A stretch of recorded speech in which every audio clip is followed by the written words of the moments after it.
In this tutorial I'm going to show you how to change the brightness setting on a UMIDIGI Uwatch 2S smartwatch. Okay? Now there are two ways to do this. You can go to settings and just tap this.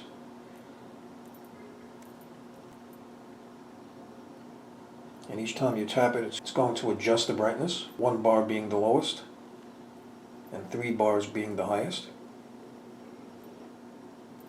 The other way to do this is to swipe down.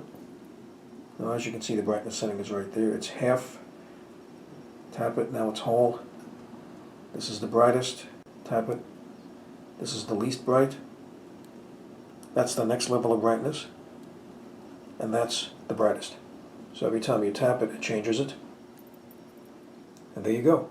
That is how to adjust the brightness. So I hope you found this video useful. If you have, please show your support for this channel by subscribing. Feel free to leave comments. Please like up this video, and thank you for tuning in.